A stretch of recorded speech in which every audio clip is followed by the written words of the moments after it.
Good morning, everybody.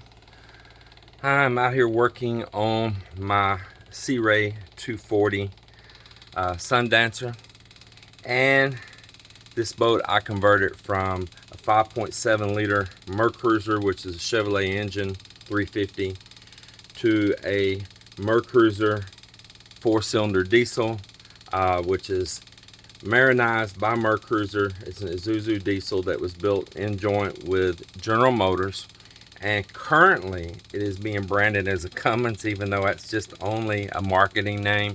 It is not a Cummins. You know, that's the way the world is these days.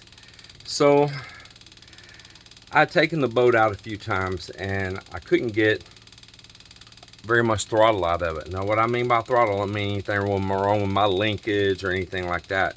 The engine seemed like it was starving for fuel. I changed the main fuel filter. It still seemed like it was starving for fuel, and it didn't fire off with a good little burst like it should, you know, when you go to crank it up. And I said, man, there's something wrong with the fuel system somewhere. So I was always having to pump this little primer. Always having to pump that up. And after I pump it for a good while, engine would start right up, but it didn't really have no power. So trying to figure out what's going on. So I put a gas can down here, or a diesel can. Okay, not a gas can, it's a diesel. I put a fuel can down here, and I put the return into the fuel can. I put the suction into the fuel can, and with it running on a fuel can, not the boat tank, it ran fine. Put it back over onto the internal fuel tank. It's like it's starving for fuel. Well, they're really close together. It shouldn't be a problem of lifting the fuel up that near. It's closer than it even would be in a vehicle. But I decided to buy a lift pump. That's what you hear down here clicking right now.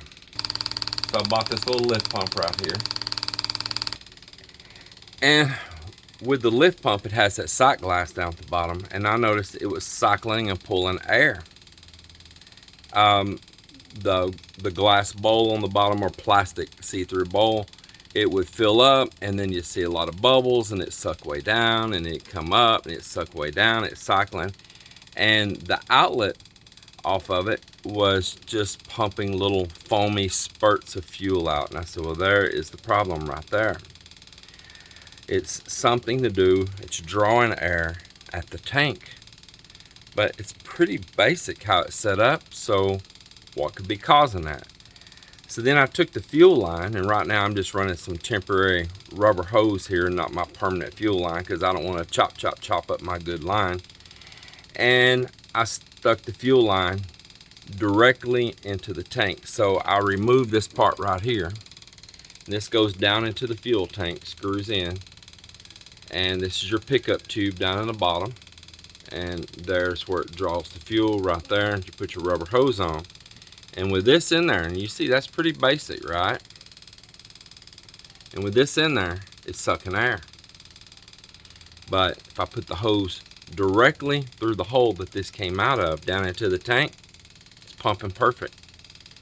So that leaves one place and one place only that there's a problem, and it's with this. I've been waiting for barb fittings to come in, some that are turned on 90, some of them that are the right size for this fuel pump and all. I had to cut down some braided stainless steel lines, the nipple on the end of them, because they were the right thread for this fuel pump, and then put the hose directly on that. Now that's not leaking anywhere, that's all working fine. But I'm hearing, you know, in the Philippines, and you can't just run up here to every little local hardware store, auto parts store, and get some things that you would think would just be basic or common, like a barbed hose fitting, these 3/8 and 5/16 ones. I was able to order them on Lazada. They're just being super slow coming in. I'm letting it sit here and cycle right now. It's cycling through these filters and returning back to the tank. And I'm kind of scrubbing the fuel right now, or what they also call polishing the fuel. Now ignore this install at the moment, because like I say, I'm doing a little troubleshooting here right now. So I've not hooked anything up permanent. I'm just using some temporary, just whatever hose I have around here to do all this, so I'm not cutting on and sacrificing my good fuel line here. Now some of you might be surprised going, wait, I thought that you put those filters on the front of the engine. Well, I originally built a bracket, and here's some of it here that I've taken back apart, built brackets and a little metal plate and all. And originally I did put those right here on the front of the motor. Yeah, originally I did have them here. This is the plastic cover. I worried about these tabs not being strong. Plus you're dealing with all the vibration of the diesel. But the thing I'm waiting for is the proper fittings. As I said, I want to get a proper fitting right here for this. It's on a 90, not straight up, because when I put the hatch on right here, it's going to maybe be right up at my hose. I want these turned down as 90s as well. These turned down as 90s. And I want this one turned down as a 90. So everything's pointing down, not sticking out for you to brush it. So I'm waiting to do the permanent setup, but this is my temporary setup. I can see it has a little bit of shellacking inside this tube. That's not good either.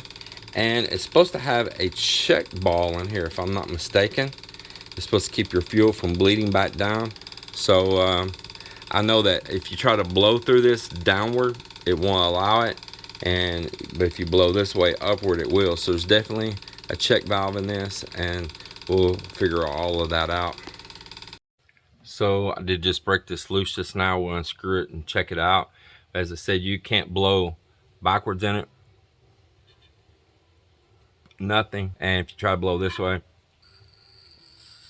it's coming through, but very weak. So it's telling me this could have some clogging.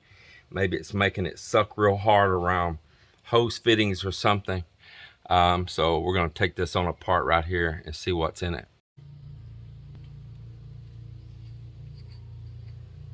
Now this tube, it's clear all the way through. I don't know if the camera, oh yeah, you can see it there. It's clear all the way through. No trash came out. So shouldn't be the tube itself. Just seems to be an aluminum tube.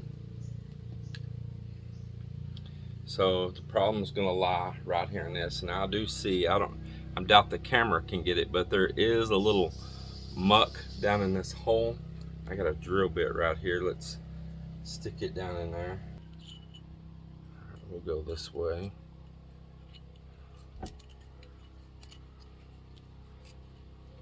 There is muck here. See that? See that muck right there? And that's just barely running the drill bit in. Feels kind of sandy, gritty too.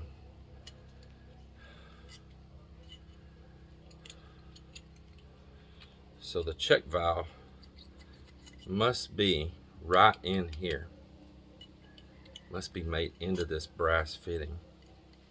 Yep, still getting muck out of it. It does have a gritty like feel to it, like a little bit of sand. Get all this done. Look at that. Yeah, still very gritty, kind of like if you're in the US, or maybe you have it in your country, like that soft scrub that you clean sinks and things with. Oh, I just blew a whole bunch of stuff out across the boat out of it. Well, I got the parts soaking down in the garage for the boat. I had some degreaser and some parts cleaner and all, and I decided to soak it up really good, get all that out of there. Then I'll take my air compressor and blow through it real strong, and maybe cycle it one more time after that. And I think it'll be okay. I think what it was is all that was clogged up in there with that check valve. I want to show everyone this part here where the pickup tube goes in. So the pickup tube threads right inside of there. And then this comes up, has this 90 on here. And as you can see down in there, let's turn on the light. You can see all that grime up in there. And that has grit just like sand to it. All right, and then the part that's screwed up in here is this little check valve. Now I've already cleaned this check valve up. It was all gunked up too, and nothing could hardly get through here. Just looking over this light to see if I need to do any additional cleaning. Looks really good. The action to the little check valve, the spring and all, feels really good right now.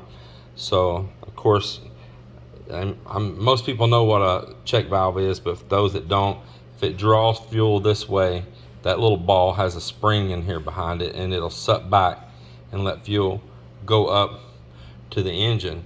But the fuel can't go back. The ball snaps, seals it, and it doesn't allow that bleed down to happen. There it is right there. It's just got a little bit of degreaser, blow it out of there, and it's all good to go. Yep, blows nice and smooth now. Look at that.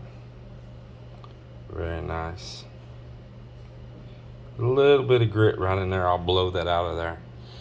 And this part, it still needs more cleaning. I didn't remove that yet because I wanted you guys to see it, and it was completely gunked up with that.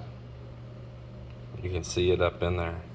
This is on a Sea Ray 240 Sundancer, and there might be a lot of brands of boats out there with this same setup. If you're having a fuel problem, it could be as simple as this little check valve right here.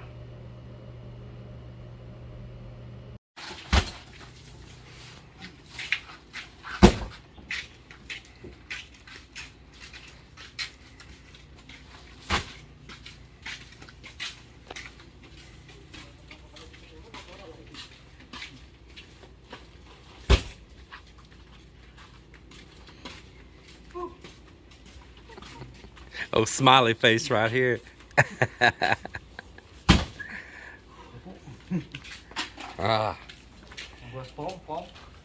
So we're getting building materials in here again, and I haven't used my little blue boat because it needed some work.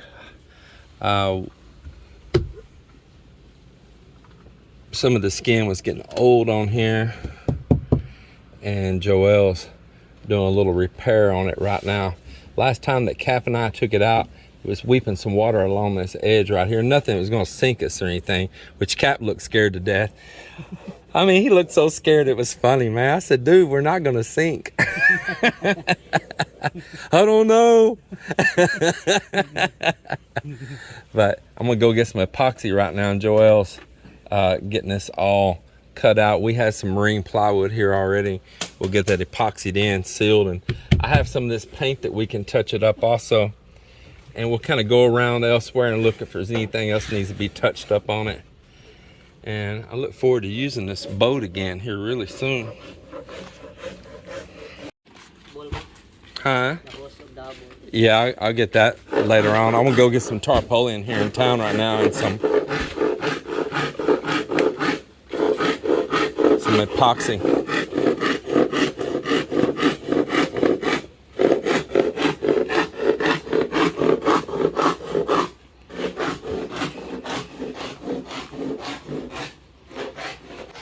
Yeah, we're preparing for some brand new projects right here, and I know all of you have been waiting for me to start a new project. You don't care much about me blabbing my mouth. You want to see us doing some work, so let's do some work. Well, it's evening time here. Evening time, and it has been nothing but a dark, rainy day. And the guys were limited on what they could get done today. But I am going to show you a few things before night settles in. So one of the things is we've got 50 bags of Portland cement right here, all covered up and getting ready for another project. Over here you can see a tarpaulin set up, and Joel's commenced doing some repairs. See you later, G-Lie. I've had him over here working on my boat doing some repairs. So of course with it raining, I ran and bought a tarpaulin, and he could get here and work on fixing that place right there. And we had to kind of lower it down because Joel's short and the boat was up high. And he's getting in here and he's digging out some of that epoxy right here with this big solid piece of wood that's carved out of a bottom of a side of a tree. It's like a big old log they carved. And this is where the plywood meets that. We had a little bit of weepage in a couple places, so he's digging on back in there. You don't want to just put it epoxy on top of paint. So he's digging out these places, and then he'll put fresh marine epoxy, and we need to keep it dry because we don't want to be putting epoxy over wet wood. So working on that. And then the slipper right here, you see it's kind of pulled up and separated here, so he raised it up even more, and he's cleaning it out underneath, and he'll re-epoxy that down. We'll get it pulled back down. And then this slipper is crooked as heck. I think I showed it in the video the other day, and I asked him to please straighten up this work that the people did for me, because they really put it on there crooked. Over here we got a bunch of parts from coconut trees, and that's a pretty neat thing to talk about right there. So we'll jump forward here for a second while I'm out here by it. We had to take down a couple coconut trees, and I'll explain why. But in case any of you didn't know, this very top part right here on a coconut tree, see, like this very top part in here, that is part of that is actually edible right in the very top of the tree, just like over here on this one. And if they're cutting this for cocoa lumber, they can take this little top part right down in this core in here, and it is almost just like the coconut meat itself. It is just, it's like eating candy. I swear, it is just like eating a coconut candy. It's wonderful. So I'm going to tell you, we've taken a couple coconut trees out, but we have also been planting new coconut trees. So I planted this one here a while back, and look how good it's growing, man. Isn't that crazy? Really shooting up. I planted another one right over there by this old boat. It's doing good. And I planted one over here on the other side of this fence. It's doing good. And over there by that bamboo fence on the other side of that boat is another one that we planted, and it's doing good also. And there's one right over here by this boat too, and it's also doing good. So got to be a give and take. But let me come up here and show you a little bit of what's happening here. So right here by this ponds, as we would call it, as they were, we had these two coconut trees. And that coconut tree there, it curved and leaned, and it leaned right over people's house next door over this fence. And any coconuts on it would drop and smash their, oh, excuse me, I'm burping. Any coconuts that were on that tree would drop and smash their roof. And those are very poor people. They can't afford much, and they certainly don't need my coconuts smashing their roof in.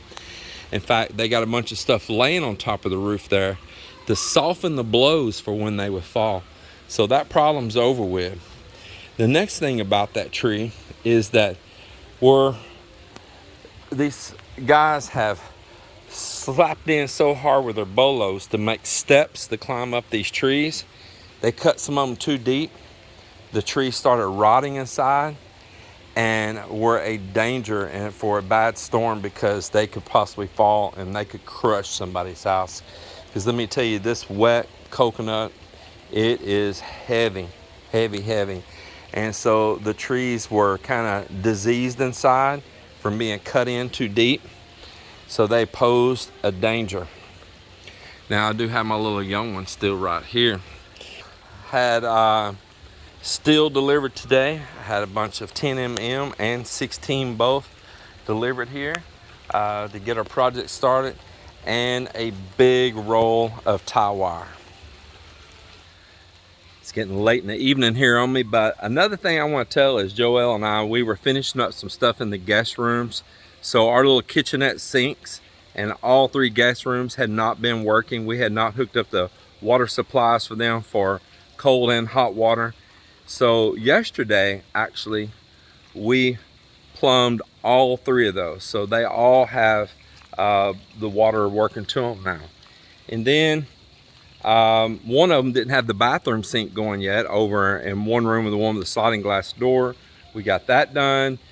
That one we had not hooked up the toilet yet. We got that done. We leak checked it. This corner room right here, we also put the little small water heater underneath the little kitchenette that'll supply for the kitchen and the CR. And we got this one over here plumbed for it and ready. I need to go pick up one more of those little heaters right there. This heater in this room, it's underneath the little kitchenette cabinet. It actually supplies hot water over to the neighboring little small room down here at the end too. So this one heater supplies both of them. And we're trying to get a bunch of that stuff done because we're gonna have guests staying in a couple of those rooms this upcoming weekend, just a few days away, just a couple days away. And we're really excited for that. So Melinda, part of this Zumba group here locally in our town. There's some other people that actually one of our subscribers for, Tom and his wife Eileen from here in, well, they came and moved here to Tigbawan.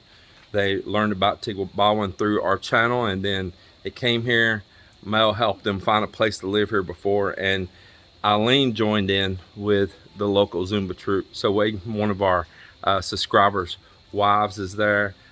Cap's girlfriend, she's in the Zumba troop now, and she's part of it. And Melinda's got longtime friends, her and her sister Bebe, Marilyn, that they go back before I ever knew Melinda with this Zumba troop. And it's such a great group of people. But the troop is growing, and that's a wonderful thing. And it does help with Melinda being more active in it, and her sister Bebe, Marilyn is her name, also being more active in it. And people like Eileen and Rose and all coming in new and fresh. And actually our friend David is living here in Tigbawan now, and same thing, helped him find this place that he's in. And his girlfriend Rowena is hanging out with them and participating a little bit as well. So it's kind of forming like a strong community sense right there. So now we're going to digress back. They have this well-known Zumba troupe that, like, you do bookings for, that they'll have this huge Zumba event, okay? And what'll happen is they'll have this main leader that's pretty well known, and then he'll have all the rest of his team. They will come and host up, be the host for a big event. And then they'll sell tickets, like Melinda and all of them been out selling tickets to help pay for them being here. And it just helps strengthen the community, and it brings some fun in the community and all. So all the Zumba group, there's many of them that's been in this group for a long while, so I won't name all their names, but all of that Zumba group is working together to put together this event. So they needed a place to stay, and they're going to stay right here. That troop that's being hired and come, they're going to come here, and we are so happy for that. And after the event, they're going to come here and hang out and have fun and all, everybody. And that's what we built this place for, to have fun, to enjoy, to put a lot of spark in life. I moved my green truck out of my garage today,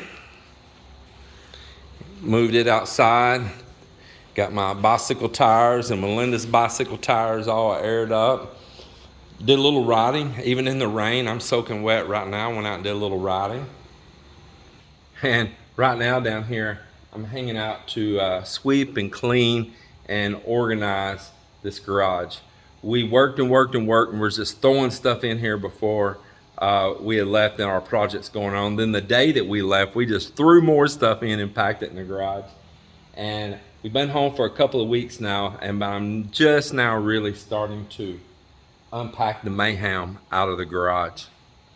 So I'm gonna ask you all to stick with me, and we're gonna have build videos again, because there's a project coming off, and I'm not gonna show you what it is yet. It's gonna be really unique, okay?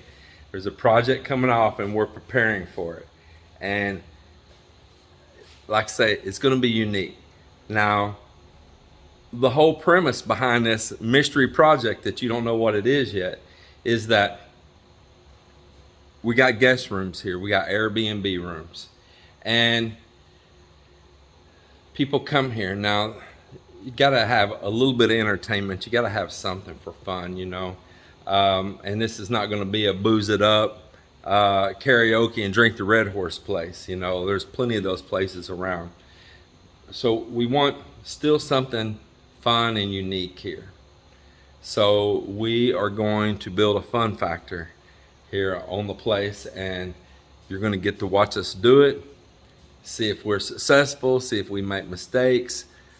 Whatever it is, we're going to do it. So I know a good part of you came to our channel watching building, and this is exactly what you're about to get. And not only are we going to have this project going on, I am going to have more boat projects going on, as you've seen, actually on the Sea Ray boat, on the little boat that I modified and put the outboard and all on. Both of those are about to be back out on the water, and I'm doing upgrades to the Sea Ray still, and I'm going to do some upgrades to my little wooden Bangka boat, a little pump boat, and it too is gonna be some new, I think, kind of fun and exciting things that's going to go on with that boat as well. And I'm really going to focus the it here really quick because it's the easiest boat for me to get in and out here on the water just about any time. And I like having it sitting out there by the shore, and just at a moment's notice, Mel and I, we can get a couple people to help us and have that thing shoved out into the water and off and gone. And it's a fun little boat, man. That little Bangka is a fun little boat. I got help here now. Yeah, I got help here now. The little Bucky girl. The hula hoop girl. The hula hoop. Oh, work it, girl. Yeah. So everybody take care. Stick with us. Comment, make guesses if you think you might know what we're about to be doing, and maybe I'll tell you if you're right or wrong. But put your guesses out there in the comments, and we'll see you on the next one. Take care.